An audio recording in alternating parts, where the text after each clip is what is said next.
Ya, Assalamualaikum warahmatullahi wabarakatuh. Selamat siang saudara, senang sekali saya Hazard Akbar menjumpai Anda di Dialog Jambi Bicara untuk edisi Selasa 13 Mei 2025. Dan semoga saudara selalu dalam keadaan sehat. Dan memang ketika kita membahas tentang Dialog Jambi Bicara, dialog ini memberikan inspirasi dan juga beberapa isu terkait dengan hal-hal yang terjadi di Provinsi Jambi. Nah, ketika kita membahas tentang Jambi, Jambi ini adalah wilayah dengan letak geografis menarik ya. Karena kita terbagi menjadi 3 wilayah. Ada dataran tinggi, kemudian juga dataran menengah, dan juga hingga ke ujung timur ini ada pantai dan lautan. Dan yang menjadi garis dari setiap wilayah ini adalah Sungai Batanghari yang menjadi salah satu sungai terpanjang di Indonesia bahkan. Dan ketika kita membahas tentang Sungai Batanghari, Batanghari ini adalah sungai yang menjadi sumber penghidupan, kemudian juga sumber rezeki, mungkin bahkan jadi sumber air, kemudian MCK dan lain-lain yang hingga saat ini digunakan oleh masyarakat.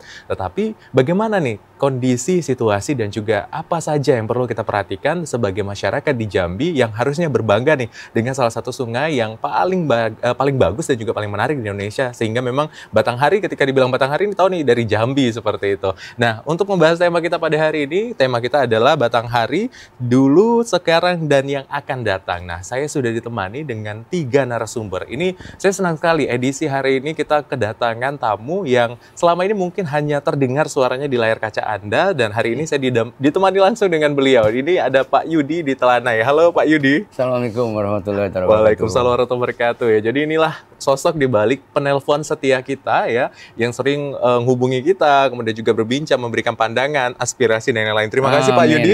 Iya, sudah hadir bersama kami hari ini. Semoga nanti kita bisa bercerita lebih banyak juga ya Pak Yudi. Mantap, ya. Kalau biasanya kan di telepon terbatas Pak Yudi ya.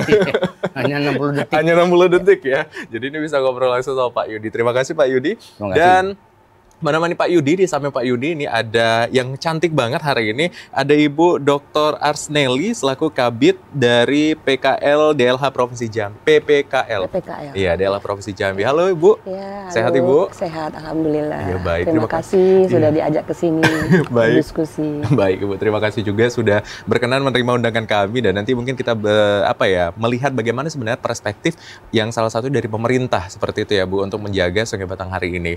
Dan nanti kita mungkin akan melihat juga bagaimana perspektif nih dari salah satu organisasi NGO seperti itu. Nah, ini yang sudah hadir bersama kami juga. Saya akan sapa terlebih dahulu ada Pak Robert Aritonang selaku manajer program KKI Warsi. Selamat siang Pak. Selamat siang. Ya. Apa kabar Pak? Sehat? Kabar baik.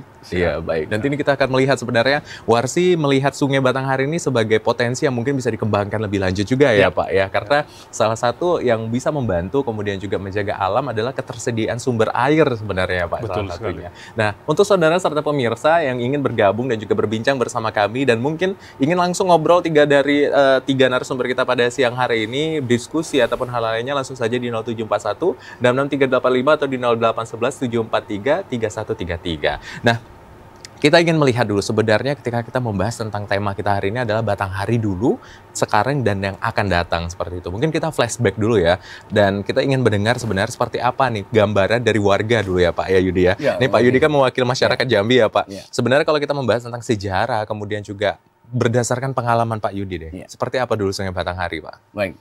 Terima kasih Bung Azad Akbar atas waktu yang diberikan. Jadi saya menarik, selama ini saya bertanya gitu melalui Zoom kan gitu. Tapi sekarang saya ditanya kan gitu sama Bung Azad. Alhamdulillah TVRI memberikan ruang pada kita semua di sini. Pak Robert, Ibu dari DLH ya. Saya sebenarnya lahir tahun 1960 yang lalu. Jadi ya mungkin bisa dikatakan sangat tahu persis tentang Sungai Batanghari dulu. Sungai Batanghari saya ralat bahwa bukan terpanjang di Indonesia, tetapi terpanjang di Sumatera, ya kan. Dan bahkan sinyalir dulu itu ya terjernih, ya kan. Dan bukan saja apa yang saya sebutkan tadi, tetapi mempunyai 17 anak sungai, ya toh. Bayangkan kita mulai dari Kerinci aja, nah itu ada disebut dengan Sungai Batang Merau, yang tahun kemarin itu 2 kali banjir, kan gitu.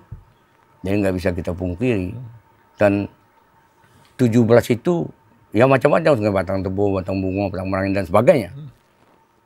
Dan lantas di ujungnya adalah Sungai kalau tidak salah air hitam laut. Nah, selesailah di situ baru laut. Artinya Jambi ini adalah jelas seperti Pak Ajit katakan tadi, kaya akan sungai. Ya toh? Namun dalam sejarah perjalanan saya hidup di Jambi ini ya saya pernah mandi di Sungai Buntung namanya. Ya toh? Itu artinya sungai. Di kota Jambi ini juga terbanyak anak-anak sungai.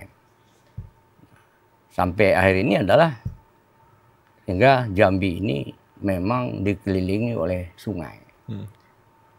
Mungkin ya apa yang terjadi seperti Bung Ajat katakan, ya jelas lah bahwasanya tahun kemarin saja dievaluasi oleh pemerintah provinsi itu sudah dikatakan 11 kabupaten itu mengalami banjir. Maka saya katakan tadi ada 17 anak sungai. Ya kan? Ya tentu upaya pemerintah ini terus dilakukan kan. Namun karena banyaknya anak-anak sungai tersebut sehingga terbatas kan pemerintah itu. Nah, justru itu menurut saya memang saya sangat ya sedih sekali ya melihat bahwasanya setelah terjadinya jalan aspal itu sehingga perawatan untuk normalisasi sungai yang banyak itu kan merupakan ikon Jambi itu tidak diperhatikan kan gitu. Baik. Nah akhirnya apa? Ya bukan manusia lagi yang berbicara, ya Tuhan yang Maha Kuasa menghukum kita di Provinsi Jambi ini dengan adanya banjir, longsor dan sebagainya. Karena pemerintah sendiri sangat minim upayanya. Baik. Saya rasa demikian. Baik, untuk awal ya Pak, menarik sekali memang ada beberapa sorotan yang saya lihat dari yang disampaikan Pak Yudi, memang bahwasanya Jambi ini kaya akan sungai dan bagaimana nantinya menjaga sungai ini agar memang menjadi sumber untuk penghidupan tetapi tidak menimbulkan dampak negatif lebih lanjut seperti itu ya Pak ya. Nah kita ke Bu Kabit nih, Bu, ketika kita membahas tentang lingkungan seperti itu ya, ini adalah salah satu sektor pemerintah gitu ya di Provinsi Jambi, sungai kemudian juga kekayaan alam adalah wilayah kerjanya. Ini seperti apa sebenarnya ketika kita melihat Batanghari terkhususnya dulu dan bagaimana nanti dan sekarang? Baik, terima kasih Mbak. Jadi begini, sungai memang salah satu unsur alam yang potensinya besar. Begitu potensinya besar juga eksploitasinya juga besar. Jadi ada saling simbiosis antara ketersediaan sumber alam di situ, kemudian keinginan masyarakat untuk mengeksploitasinya. Dan saat sekarang ini sungai, mungkin kalau zaman dulu Bapak bilang Pak Yudi bahwa itu untuk pelayaran atau untuk pengambilan air masyarakat. Tapi sekarang tidak hanya sebatas itu. Ada berbagai industri yang salah satu proses usahanya itu berujung ke sungai. Seperti misalnya ada pabrik CPO Mill, ada kebun sawit yang pupuknya kalau sudah berlebihan run off-nya ke sungai. Banyak pemukiman yang juga berdiri di bantaran sungai seperti itu. Kami sebagai pegawai dinas lingkungan hidup, artinya di bawah pemerintah daerah, tentu melihat ini sebagai sebuah ancaman yang nyata. Ancaman artinya, dan sekarang pun sebenarnya sudah terasa ancaman tersebut. Artinya penurunan kualitas air sungai sudah makin berat untuk diabaikan. Artinya ini tidak bisa lagi diabaikan dan memang harus membuka mata semuanya, pemerintah, kemudian juga masyarakat dan semua perusahaan juga harus membuka mata bahwa jika tidak ada kolaborasi di antara kita untuk merawat, menyelamatkan Sungai Batanghari, ini akan menjadi bencana yang mungkin akan sangat susah untuk dikendalikan di masa datang. Mungkin sekarang sudah terlihat bencananya, mungkin Bapak dari Warsi nanti akan bisa menceritakan bencananya. Tapi ini masih dalam tahap, artinya masih bisa kita perbaiki dengan cepat kalau kita sadarnya sekarang. Tapi kalau ini kita biarkan setahun, 2 tahun, 3 tahun ke depan masih seperti ini, tanpa ada kolaborasi semua pihak untuk melakukan perbaikan, ini akan sangat berbahaya. Kami sebagai unsur pemerintah banyak menggagas upaya-upaya untuk penyelamatan lingkungan. Namun seperti saya katakan tadi bahwa ini tidak bisa berdiri sendiri, ini harus ada kolaborasi semua pihak agar ini bisa terkendali dengan baik. begitu. Baik, berarti memang harus ada unsur holistik ya, seperti itu ya Bu, menyeluruh dan kolaborasi juga salah satunya. Ini nanti kita tahan ya Bu ya, masih menarik sekali pembahasan kita bagaimana kolaborasi pemerintah sendiri. Nah kita ke Pak Manajer nih, selaku manajer program KKI Warsi ya Pak Robert ya. Ini kan menarik sekali, Warsi ini kan salah satu organisasi yang besar dan sudah berdiri sejak lama seperti itu. Untuk melihat Provinsi Jambi sendiri, bagaimana? Mungkin ada data-data yang disajikan atau mungkin ada hal-hal yang ingin disampaikan, terkhusus mungkin terkait Batanghari ya? Ya, oke, makasih Mas. Jadi yang pertama itu kan tadi sudah disinggung Pak Yudi bahwa Sungai Batanghari ini salah satu sungai yang cukup panjang di Sumatera, terpanjang itu ya sekitar 800 kilometer ya. Itu cukup panjang sebenarnya. Kalau dilihat dari aspek tangkapan airnya, itu dari sekitar 5 juta luas provinsi kita ini. Itu sekitar 76% itu adalah berada di Das Batanghari. Jadi berarti hanya seperempat yang di luar Das Batanghari. Jadi bisa dibayangkan signifikannya Sungai Batanghari sebagai wilayah tangkapan air atau secara ekosistem di Provinsi Jambi. Dari aspek tradisional kan bisa kita melihat bagaimana dari ujung Jabung sampai ke hulu, tadi sudah Mas sendiri singgung ada ya lahan gambut, kemudian masuk ke dataran rendah, lalu kemudian sampai ke dataran paling tinggi ya, danau di atas, danau di bawah itu yang di Sumatera Barat termasuk Kerinci juga. Jadi jelas itu memang sangat komplit sekali. Dan di situ kehidupan itu beraneka ragam. Kalau dilihat foto-foto zaman dulu, ya misalnya lah seperti percandian Muaro Jambi, kemudian juga percandian yang di Dharmasraya, Candi Roco, itu kan sekitar abad ke-12, abad ke-8 sampai abad ke-12, itu terlihat sekali bagaimana dulu pemanfaatan Sungai Batanghari itu sebagai jalur utama budaya di sini. Jadi boleh dikatakan mungkin salah satu identitas terkuat di provinsi kita ini adalah Sungai Batanghari. Itu sangat jelas. Sampai-sampai kalau di luar negeri dulu kan disebut itu Swarna Dwipa atau Pulau Emas, karena memang sungai itu sendiri memang banyak kandungan emasnya. Jadi awal abad ini rumah-rumah masih banyak sekali mengapung di pinggiran-pinggiran Sungai Batanghari. Jadi rumahnya bukan di darat, tapi di atas sungai. Dan aktivitas ekonomi itu kuat sekali, semuanya itu berdasarkan jalur-jalur sungai. Seperti yang disebutkan Bapak tadi kan, kalau misalnya masuk kita ke daerah sungai Batang Tembesi, ya masuk dari Batanghari baru belok. Nanti masuk ke Tabir gitu juga. Ya, masuk ke Bungo, ke Tebo, semuanya melewat jalur itu. Jadi boleh dikatakan itu adalah kunci kehidupan masyarakat Jambi pada masa lalu. Semua jalur perdagangan, semua jalur distribusi barang, jasa itu semua dialirkan lewat Sungai Batanghari. Jadi perspektif paling tidak saya pikir itu sampai tahun 80-an itu masih berfungsi kuat gitu. Sekarang kita tiba-tiba berubah, misalnya jaringan jalan, sehingga perkampungan rumah-rumah memang bergeser ke hadapan jalan, tapi masih bisa ditemukan jalan rumah-rumah lama, kampung-kampung lama yang ada di pinggir-pinggir sungai, masih banyak sekali bisa kita temukan di Provinsi Jambi ini. Baik, saya tambahkan, Bang Rashid. Terima kasih yang saya bisa tambahkan. Ya sebenarnya seperti apa yang disebutkan tadi itu kita sepakat. Bahwasanya Batanghari itu sebelum adanya jalan aspal, kan itu, itu adalah ekonomi bergerak, gitu, pertumbuhan ekonomi, transaksi ekonomi, juga termasuk kehidupan sosial, lantas budaya, juga masuknya agama Islam itu, ya seperti contoh Candi Muaro Jambi, ya kan orang itu berjalan lewat Sungai Batanghari dari sana kan, Cina sana. Masuk dilihatnya ada lagi anak-anak sungai.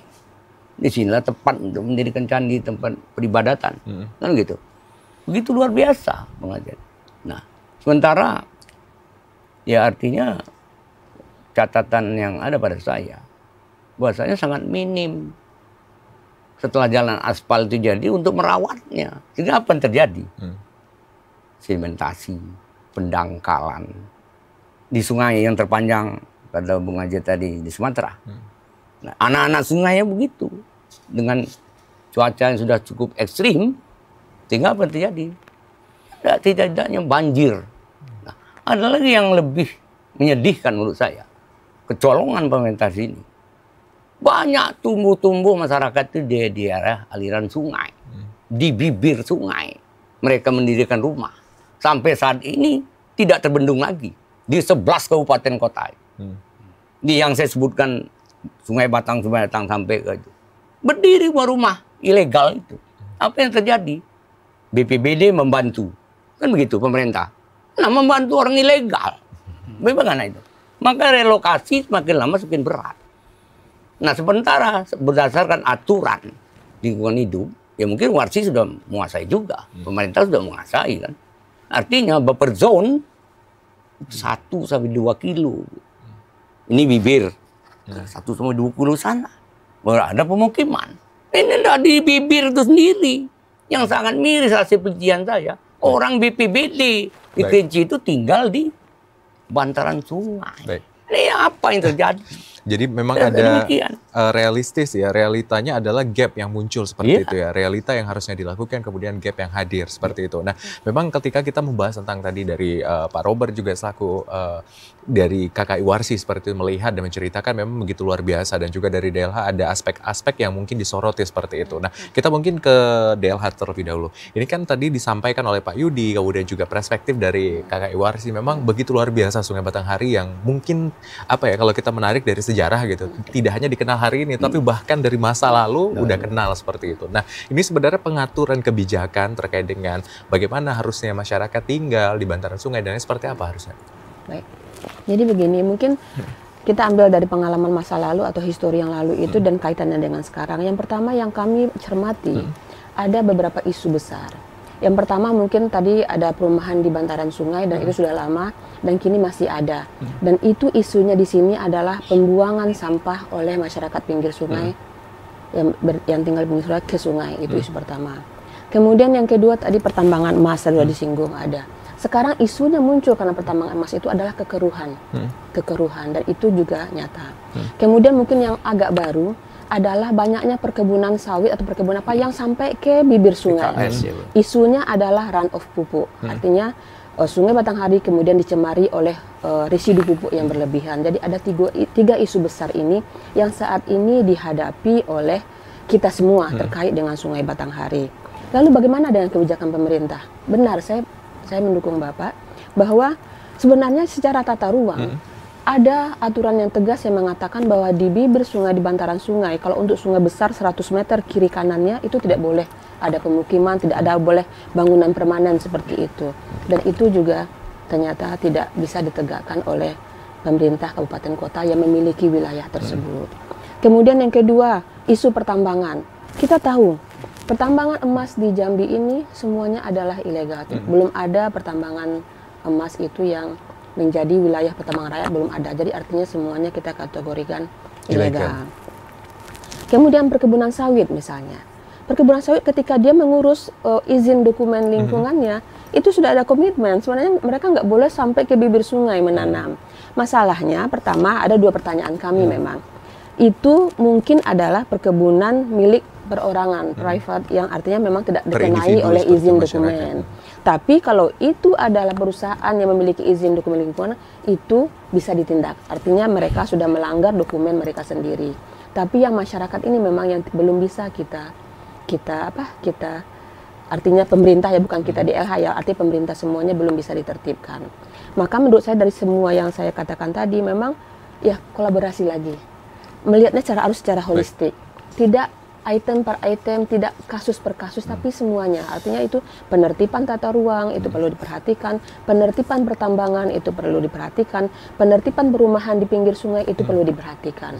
Dan kita kan karena ada kewenangan provinsi, ada kewenangan pusat, ada kewenangan kabupaten kota, berarti kan tidak bisa satu orang atau satu pihak saja menyelesaikannya. Ini harus diselesaikan secara bersama-sama.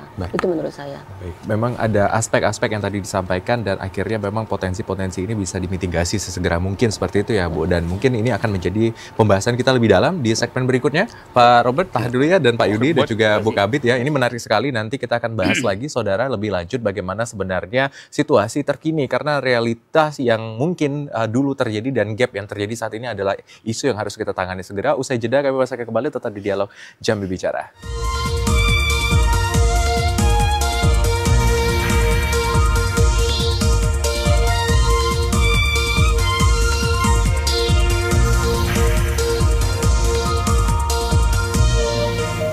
Ya, terima kasih Saudara, Anda kembali menyaksikan Dialog Jambi Bicara dan pembahasan kita masih terkait bagaimana situasi Sungai Batanghari dulu, sekarang, dan yang akan datang seperti apa. Tadi di segmen pertama kita sudah melihat bagaimana gambaran perubahan ya dari Batanghari dulu dan kemudian masih terkait dengan zaman dulu dan juga transisi saat ini seperti itu. Nah, kita ke Pak Robert nih. Pak, ketika kita membahas tadi kan sudah mulai disinggung juga dengan dua narasumber kita, ada perubahan-perubahan kemudian juga aktivitas masyarakat yang mungkin terbilang ilegal. Ini KKI Warsi seperti apa nih memandang dan juga melihat nih Pak?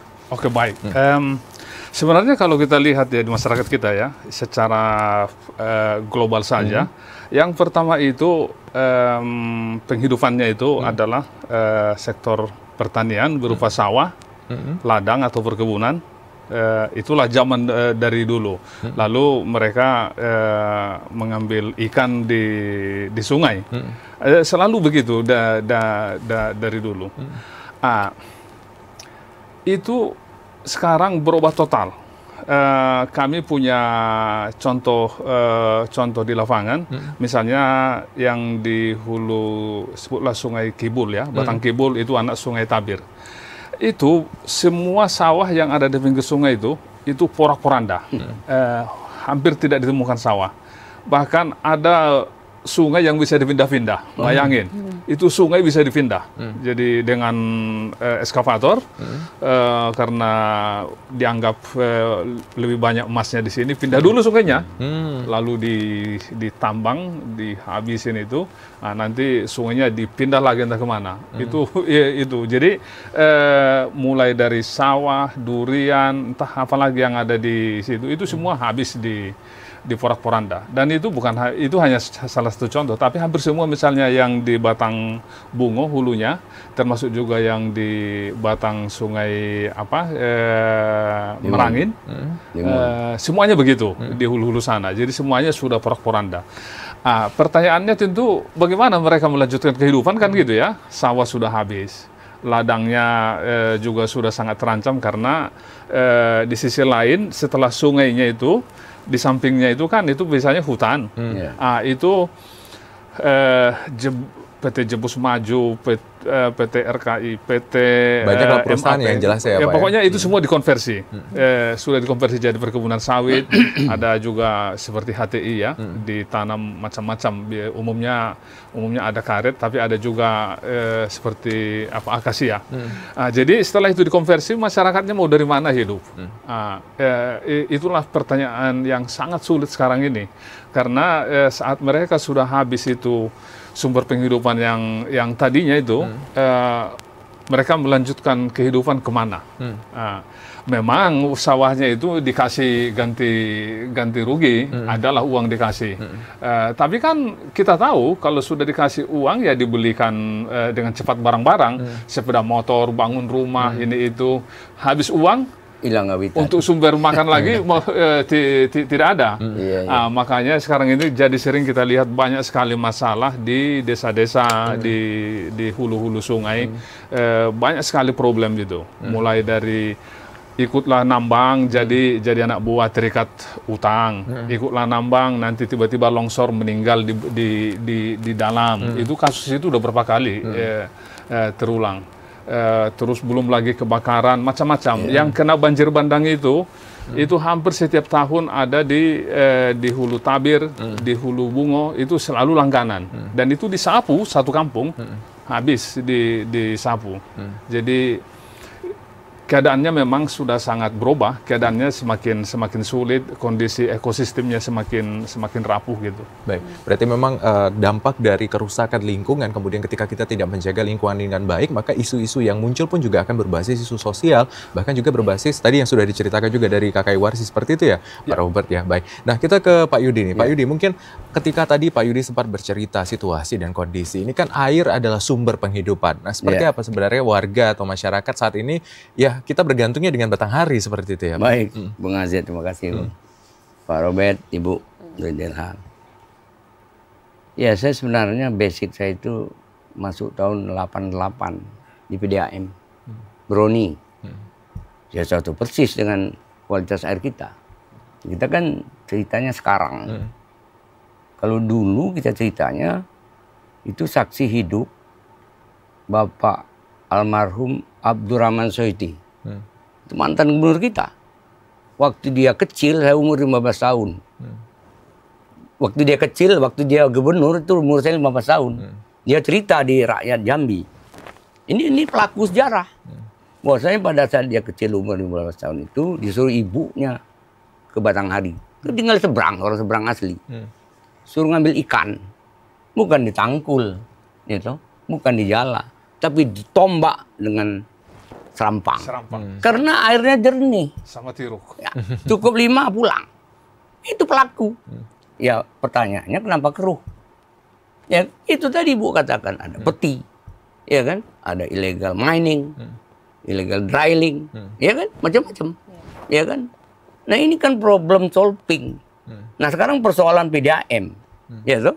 Tidak pernah di 11 kabupaten itu semua PDAM melakukan bahan bakunya adalah air minum. Air Sungai Batanghari yang terpanjang kata Bung Azet tadi. Itu kan sudah E. coli-nya sudah terlalu tinggi. Saya tidak terlalu percaya dengan DLH. Karena laboratorium PDAM itu yang akurat. Berapa E. coli-nya, berapa sedimentasinya, berapa kekeruhannya. Mereka akan membubuhi bahan kimia. Nggak usah omon-omon. Bahaya kan? Kalau tidak real didapatkan di lapangan. Apa yang terjadi? Yang terjadi adalah sangat parah. DLH katakan ambang batas. PDAM itu sebenarnya yang akurat. Karena dia akan membawa bahan kimia. Sementara bahan kimia ini sudah mahal, Bu. Kalau PDAM di 11 kabupaten termasuk Kota Jambi, itu bukan punya pemerintah. Sudah tutup, saya yakin. Karena di backup tuh sama pemerintah, sehingga dia jalan terus. Karena memang PDAM 50% itu oriented profit. 50% sosial. Rugi terus PDAM itu di seluruh kabupaten 11 kota itu. Nah itu, jadi memang Batanghari ini kita sayang, tapi Batanghari ini sangat disayangkan. Kan gitu. Baik. Apalagi dari Pak Warsi tadi mengatakan semua berproblem solving. Tapi minim terhadap pencegahannya. Ya semakin lama, ini kan semakin kredit istilahnya. Nah kalau kredit uang dari mana? Makanya kita punya pemerintah pusat. Makanya nanti terakhir, nanti statementnya akan saya coba. Baik. Kupas. Terima kasih Bung Azet. Terima kasih Pak Yudi. Memang situasi ini akan sangat mengkhawatirkan juga karena sumber ya dari semua kehidupan kita dan bahkan akses air saja ini juga memang masuknya adalah masuk dari sumber air Batanghari seperti itu. Nah kita ke Bu Kabid nih. Bu, seperti apa sebenarnya ketika tadi Ibu sudah sempat ceritakan kemudian kondisi memang yang akhirnya muncul saat ini dan bagaimana sebenarnya pencegahan yang dilakukan sejauh ini oleh pemerintah mungkin melalui DLH agar Batanghari ini terus terjaga, Bu? Oke. Baik. Jadi begini Pak, mungkin kami luruskan dulu ya tugas pokok fungsi kami sebagai Dinas Lingkungan Hidup. Jika pencemaran, kerusakan semua macamnya dilakukan oleh banyak subsektor. Bukan tanggung jawab DLH untuk membereskannya. Tapi meresponnya iya, meresponnya artinya apa yang direspon oleh DLH itu akan menjadi pemikiran banyak pihak bahwa inilah yang harus kita lakukan. Jadi dalam hal ini kami selalu setiap tahun mengeluarkan seperti tadi Bapak katakan, setiap tahun mengeluarkan indeks kualitas air. Ya. Indeks kualitas air itu sebagai cermin karena kerusakannya itu kan banyak seperti saya katakan tadi ada faktor perumahan, ada faktor pertambangan, ada faktor perkebunan, ada pembuangan limbah seperti itu. Jadi kami setiap tahun mengeluarkan semacam angka indeks kualitas air yang sudah diverifikasi di KLHK. Waktu itu KLHK, sekarang kan KLH namanya. Jadi semua data itu kami kirim ke sana, kemudian diverifikasi di Kementerian Lingkungan Hidup, lalu dikembalikan kepada kami untuk resmi menjadi pengumuman setiap tahunnya. Pada tahun 2022, kalau saya tidak salah, pernah kita mencapai indeks kualitas air 48,96. Itu artinya di bawah 50, artinya masuk kategori kurang baik. Pernah kita sampai di situ. Sebagai responnya, Bapak Gubernur Jambi mengumpulkan semua kepala daerah yang daerahnya dialiri oleh Sungai Batanghari untuk mencanangkan gerakan Sungai Batanghari bersih. Artinya ini adalah kegiatan moral ya, kegiatan moral bahwa ini nih angka kita sudah di segini, bahwa kita harus sama-sama mencermati ini. Karena sebagian kewenangannya berada di daerah atau di kabupaten kota, dan memang sebagian ada di provinsi. Jadi ini adalah tindakan pertama yang dilakukan untuk itu. Kemudian juga untuk merespon tadi Bapak Yudi mengatakan bahwa di PDAM tidak seperti itu. Benar, berbeda Pak. Berbeda cara menghitung di DLH dengan menghitung di PAM. Kalau kami menghitung adalah kualitas air untuk sungai. Artinya itu bukan kualitas air untuk konsumsi. Sekarang ini kami menetapkan kelasnya itu adalah kelas 2. Jadi kalau kelas 1 itu mungkin sebagai gambarannya, kelas 1 itu air di mata air, itu air di hulu-hulu, itu adalah kelas 1. Artinya itu bisa langsung dikonsumsi oleh manusia. Tapi untuk kelas 2, kelas 3, kelas 4, kalau yang paling rendah kelas 4, itu harus ada treatment dulu. Dari pengelola air konsumsi baru itu bisa dikonsumsi. Makanya pihak PDAM harus kimia ini, kimia itu supaya itu layak untuk konsumsi. Jadi ada beda parameter penghitungan dalam hal ini. Mungkin itu kadang-kadang kurang dipahami oleh masyarakat ya. Menganggap kok DLH mengatakan bahwa air masih kategori baik. Sekarang kan makin membaik sedikit ini. Kayak 2023, 2024 agak membaik sedikit. Membaiknya dalam kualitas air sungai, bukan dalam kualitas air konsumsi. Jadi harus dibedakan seperti itu. Jadi itulah yang kami lakukan. Respon-respon seperti itu kami berikan alarm kepada masyarakat, kepada pemerintah daerah bahwa ini nih tahun ini segini nih indeks air kualitas air sungai kita. Tahun depan segini. Itu supaya dicermati bersama-sama. Karena subsektor yang mencemari sungai itu tidak hanya satu OPD, tidak hanya satu gerakan pembangunan, tapi banyak gerakan pembangunan yang berujung kepada pencemaran sungai. Jadi kami memberikan sinyal dan mohon sinyal itu supaya ditanggapi secara bersama-sama. Itulah fungsi DLH. Baik, berarti memang ada akses yang diberikan setiap tahun, bahkan DLH pun juga mengeluarkan indeks-indeks seperti itu agar memang masyarakat, kemudian unsur-unsur yang terlibat dalam aktivitas yang memang menyebabkan sungai ini rusak bisa aware dan sadar seperti itu ya untuk menjaga sungai ini.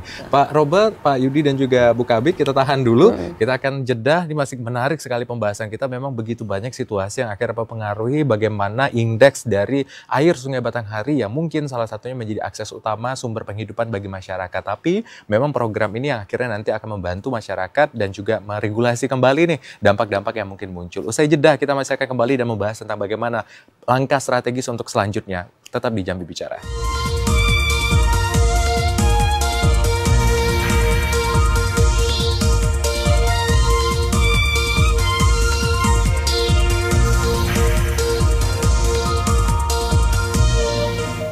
Ya, terima kasih saudara Anda masih setia menyaksikan Dialog Jambi Bicara untuk hari ini, dan pembahasan kita masih terkait dengan bagaimana situasi Sungai Batanghari dulu, sekarang, dan yang akan datang seperti apa. Tadi di segmen kedua kita sudah membahas memang begitu banyak isu-isu kemudian aktivitas yang akhirnya merugikan atau bahkan berdampak buruk terhadap aktivitas Sungai Batanghari ini sendiri. Nah, kita ke Pak Robert dari KKI Warsi. Kita melihat memang tadi kan Bapak sampaikan di segmen sebelumnya ada perubahan, transisi, kemudian juga sekarang kan udah mulai lagi nih Pak digunakan lagi transportasi air untuk angkutan-angkutan tertentu ini seperti apa, dan sebenarnya rancangan ke depan agar dampaknya tidak terlalu buruk dan bahkan Batanghari ini bisa kembali pulih seperti apa Pak? Ya, jadi memang saya pikirkan ini satu masalah yang kompleks ya, dan selain kompleks tapi juga struktural. Maksudnya struktural, solusinya tidak bisa dengan parsial-parsial gitu, tapi dibutuhkan satu solusi terutama menyangkut kebijakan. Itu penting sekali. Yang pertama, misalnya cobalah tambang batu bara misalnya didorong supaya lebih ramah lingkungan. Jadi setelah mereka tambang, dibiarkan menganga. Jadi bisa kita lihat itu bekas tambang batu bara itu seperti danau-danau kecil di mana-mana. airnya entah air apa itu di dalam itu. Bahkan ada kasus kan anak meninggal di situ, di bekas tambang itu, dan dibiarkan harusnya kan direklamasi, dipulihkan kan gitu. Itu salah satu contoh.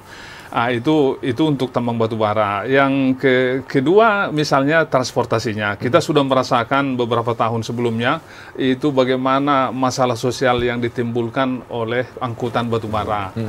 Sekarang sebenarnya diperbaiki lewat sungai. Tapi kan tetap ada keluhan-keluhan juga lewat sungai itu.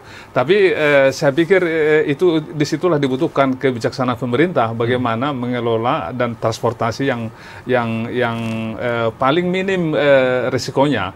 Kalau kami melihat jauh lebih bagus dari sungai memang angkutannya daripada dari darat. Kan sebenarnya tidak juga mencemari kalau angkutan ya. Dia ditongkangkan gitu, tapi memang ada problem-problem yang harus diperbaiki. Misalnya ada yang ponton yang nabrak tiang jembatan, itu harus diperbaiki supaya tidak terulang hal seperti itu. Yang ketiga sangat penting juga saya pikir itu melakukan semacam restorasi. Jadi yang di hulu-hulu sungai itu yang ya sebutlah bekas tambang, terus juga HTI dan segala macam ditata ulang. Janganlah TNKS pun dihabisin hutannya. Karena dia sudah merupakan sumber mata airnya. Kalau kita rusak itu yang di hutan-hutan yang sudah tinggal sedikit tersisa itu, karena hutan kita itu sekarang yang tersisa itu hanya kira-kira mungkin 900.000 hektar, tidak sampai 1 juta atau tidak sampai 1/5 dari luas provinsi ini. Kalau itu pun kita rusak, ya Sungai Batanghari akan menjadi sumber hidup kita sehari-hari yang kita minum ini di hilir ini kan, itu akan menjadi racun bagi kita semua, tidak layak minum. Karena sudah mengandung macam-macam itu. Tadi Ibu bilang mulai dari pestisida, pupuk, itu kan setiap hari disemprotin itu semua beratus ribu hektar lahan kan. Itu semua akhirnya pestisida itu masuk ke aliran sungai. Ke sungai. Jadi kita keracunan di hilir ini. Jadi ya dikelolalah perusahaan-perusahaan itu dengan yang ramah lingkungan, jangan diperluas, ditumbuhkan lagi hutannya. Yang terakhir tentu korban dari semua itu kan yang pertama masyarakat. Sehingga penting sekali memberdayakan masyarakat yang di pinggir-pinggir hutan, yang juga di kawasan-kawasan yang berkaitan dengan das tadi, supaya mereka menjadi penikmat utama dari eksploitasi itu. Jadi misalnya lah, suatu lokasi ditambang batu bara gitu ya, lalu kemudian diangkut isinya, dikerok, diangkut isinya, dibawa entah kemana-mana. Itu ada ke Cina, ada ke India gitu ya. Tapi orang lokalnya ditinggalkan itu lahan menganga gitu saja. Dampak lingkungannya mereka yang dampak harusnya mereka menjadi pemanfaat utama. Itu harus dipikirkan. Dan itu siapa yang memikirkan? Ya terutama pemerintah lah, ya, karena dia pemegang regulasi. Baik. Saya pikir itu. Baik, begitu banyak ya berarti hal-hal yang harusnya dilakukan ke depan seperti itu ya Pak ya. Ya. Kita ke Pak Yudi. Pak Yudi, ketika kita melihat apa harusnya keterlibatan masyarakat untuk menjaga lingkungan ini Pak Yudi. Mungkin Pak Yudi mewakili masyarakat Pak. Baik, terima kasih Bung Ajat. Ibu-ibu narasumber yang saya hormati Bapak Ibu. Ya pertama saya sepakat bahwa Perda Batanghari Bersih itu memang harus diimplementasikan betul ke masyarakat. Mana tahu masyarakat belum tahu Perda Batanghari Bersih itu. Ini tugas pemerintah toh. Yang kedua ya, kalau kita bicara masalah hulu hilir, kita kan berceritanya sungai terpanjang di Sumatera. Judulnya dulu, sekarang akan datang. Sekarang ini udah parah. Jadi justru itu hulu itu sebenarnya memang nggak bisa gubernur itu memerintahkan bupatinya, Bu. Nah menurut saya memang regulasi yang paling terbaik. Di samping kita juga harus mempunyai blueprint, ya kan? Artinya, misalnya Gubernur Sumatera Barat dengan Gubernur Jambi itu kawin dulu tuh, setelah kawin turun ke bupatinya. Apa yang mau hulu kita lakukan? Kan di hulu itu deforestasi, ya, penambangan ilegal emas dan sebagainya kata Ibu. Udah gundul tuh bagaimana air bisa turun lagi, meluncur dia ke Sungai Batanghari. Lari lagi ke anak-anak sungai sebutkan 17 itu. Apa yang terjadi di situ semua manusia. Baik. Kalau Apa yang dari terjadi? perspektif masyarakat seperti apa, Pak? Ya justru Harusnya itu masyarakat. Saya harapkan sangat sederhana kok mau membantu Sungai Batanghari ini. Ya di kotanya sendiri. Ya kan? Di kota ini kan nanti Bang Ajat sebentar ya. Di kota ini juga banyak juga rawa sari itu rawa. Ada sungai apa namanya? Kambang, sungai Maram, sungai Asam. Semua tidak ada sungai lagi. Mau diapakan sungai-sungai itu? Kayak itu kan. Ya, ditimbun jadi perumahan. Iya kan ada kanal Asam itu asalnya kanal, Pak. Kanal air. Sudah tidak ada lagi. Mau apa kita? Di kota, makanya saya bilang tadi ini bukan lagi persoalan antar manusia. Tapi inilah siksaan Tuhan di provinsi ini. Baik provinsi maupun kota. Jadi setuju pertanyaan aja tadi, masyarakat itu sadarlah terhadap jangan sampai membuang sampah. Ya kan, kalau bisa dimasukkan ke kantong sampah itu. Ya kan? Anak saya di Jepang, ya, sudah 6 tahun. Saya uji itu. Saya 2 tahun lalu ke sana. Ini pengalaman saya uji. Rupanya saya dianggap tidak disiplin, Pak. Naik mobil, di situ ada tong sampah, ya kan? Saya buang sengaja gini, diambilnya dibuang ke tong sampah. Udah, kita main ke Flower Park, Taman Bunga. Ini contoh ini, disiplinnya orang sana, ya kan? 6 tahun nanti, cucung saya itu. Lantas saya buang lagi ke situ, dimasukkannya lagi. Lantas ketiga dia marah, cucung saya itu. Loh kok? Ya ini kok sembarangan aja buang. Nah kita ini coba mobil mewah, mobil tidak mewah, makan di dalam, lantas buang aja gitu. Beli mobil bisa, tapi buang sampahnya tidak bisa. Nah coba ibu bilang diwajibkan regulasinya Pak Gubernur itu supaya apa namanya tiap mobil punya sampah, tempat sampah. Nah, mungkin itu tadi artinya closing statement saya, tolong. Kalau memang Batanghari ini bisa jernih seperti Pak Abdurrahman Sayuti katakan itu, almarhum itu, bisa lagi jernih, itu tadi. Jadi blueprintnya itu jelas, sehingga bupatinya pun dengan Bupati Padang itu akan connect dia. Ya kan? Connect. Nanti kita buat usul ke pusat. Ini tidak bisa lagi Jambi ini. Ya kalau uang kita mana ada, Bu. Ibu bilang tadi, banyak pemotong. Makanya pemerintah provinsi saya harapkan, ya, masyarakat harapkan, mempunyai prioritas program untuk masalah lingkungan, khususnya Sungai Batanghari, kan begitu. Saya rasa demikian, Bung Ajat. Baik, Pak Yudi, ini menarik sekali ya bagaimana keterlibatan masyarakat dan harus menumbuhkan kesadaran masyarakat. Salah satu tadi membuang sampah yang disoroti. Nah, mungkin kita ke Bu Kabit nih, Bu. Seperti apa nih Renstra mungkin yang akan dibangun, kemudian mungkin program wacana dan lain-lain ke depan untuk membantu restorasi lah dari Sungai Batanghari ini lagi. Baik. Jadi sebenarnya memang kami sebenarnya tidak lagi wacana. Kami sudah sebagian besar program itu sudah kami laksanakan. Cuma memang belum terlihat ya karena begitu masifnya pencemaran di Sungai Batanghari jadi belum terlihat. Jadi mungkin bisa kalau boleh saya uraikan satu persatu. Misalnya tentang pemukiman di pinggir sungai. Kami meluncurkan program Kampung Mantap Lingkungan Hidup. Sasaran kami adalah desa atau kelurahan yang berada di bantaran sungai. Kami guyur satu kabupaten itu 1 tahun itu. Apa tujuannya? Kami menginginkan mereka, oke lah, kalian masih berumah di bantaran sungai. Tapi tolong jangan residu rumah tangga kalian dibuang ke sungai. Caranya adalah pendekatan komunitas. Jadi kita tidak pendekatan person per person, tapi pendekatan komunitas. Caranya adalah bagaimana? Setiap kampung, desa yang berada di bantaran sungai, kami dengan pelan-pelan kami persuasif, kami ajak untuk membangun atau mengembangkan bank sampah atau TPS 3R. TPS 3R itu adalah tempat pengelolaan sampah, reduce, reuse, recycle. Tujuannya adalah semua sampah dikelola di tempat ini, tidak tiba-tiba dibuang ke sungai. Itu tujuan kami. Dan kesadaran seperti itu ternyata lama loh membangunnya. Karena selama berpuluh tahun, mereka memang terbiasa untuk membuang sampahnya ke sungai. Malah sengaja jendela dapurnya itu memang isi tutup. Jadi setelah masak langsung dibuang. Itu, jadi edukasi ini memang lambat. Ibu, ya? Tapi memang kami pendekatannya adalah pendekatan komunitas. Pendekatannya adalah desa per desa, kelurahan per kelurahan. Itu yang pertama yang kami lakukan untuk membenahinya. Semua kabupaten kota juga kami minta lewat DLH-nya untuk meneruskan program ini. Supaya sedikit-sedikit, dua mungkin akhirnya akan ada sekitar 428 desa, kelurahan yang berada di bantaran sungai, itu semua tersentuh dengan program ini.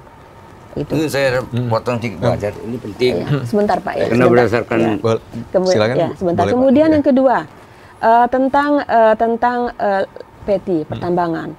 kami meluncurkan program lain, yaitu program pemulihan lahan akses terbuka. Ini merupakan lokasi percontohan. Tidak semua lokasi PETI bisa kami lakukan seperti itu, tapi ini kami memperoleh hibah dari KLHK. Bekas sawah ini Pak, yang di Bungo Tanjung di Merangin, itu bekas sawah yang sudah bolak-balik tanahnya karena sudah kerikil, sudah di atas. Itu kan tidak bisa ditanami apa-apa lagi. Di situ kami gagas sebuah agrowisata. Artinya ada tempat wisata yang temanya adalah tema kebun buah-buahan. Dan sekarang itu sekitar 1 hektar lebih itu sudah lumayan pohon-pohonnya. Tapi kami mengharapkan ini pendekatan komunitas juga, artinya itu dikelola oleh BUMDes atau komunitas di situ, supaya di desa-desa lain ini sudah ada contoh nih. Tolong kalian tiru, karena ini produktif, ini bisa menghasilkan uang, retribusi masuk bisa menjadi untuk kalian juga, seperti itu.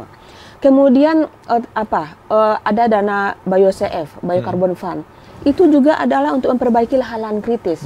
Artinya dengan dana luar ini, masyarakat terutama yang berada di buffer zone dengan hutan, itu supaya jaga hutan kalian dalam bentuk hutan adatkah, atau tanami kembali lahan-lahan kosong itu dengan pepohonan. Ada dana dari luar yang akan dibayarkan kepada kalian jika kalian berhasil mempertemukan tajuk pohon satu dengan pohon lain sehingga kerapatannya menjadi lebih tinggi. Ada dananya seperti itu. Kemudian tentang perusahaan sawit atau perkebunan yang sampai ke bantaran sungai. Ada pos pengaduan di DLH jika kalian merasa bahwa perusahaan tersebut mencemari sungai, silahkan lapor ke posko pengaduan di DLH Kabupaten Kota. Artinya karena mereka memiliki dokumen lingkungan, mereka boleh dikenai sanksi hukum. Jadi instrumen-instrumen itu sudah berusaha kami bangun sedikit demi sedikit, walaupun sekarang terus terang memang belum terlihat perbaikan signifikan karena memang masalahnya sangat banyak. Kompleksiti. Tapi sebenarnya pemerintah sudah memulai menggagas itu dan sudah banyak program yang kami lakukan. Mudah-mudahan ini terus berlanjut dan ini akan menjadi sebuah penampakan yang membahagiakan nanti beberapa tahun ke depan. Baik, berarti memang program-program ini sudah dihadirkan untuk membantu masyarakat dan juga membangun kesadaran kolaboratif tadi ya Bu ya. Baik Pak Yudi, kemudian Bu Kabid dan juga Pak Manajer, kita tahan dulu, nanti kita akan masuk ke segmen berikutnya. Usai jeda, saudara masih menarik pembahasan kita akan kembali tetap di Dialog Jambi Bicara.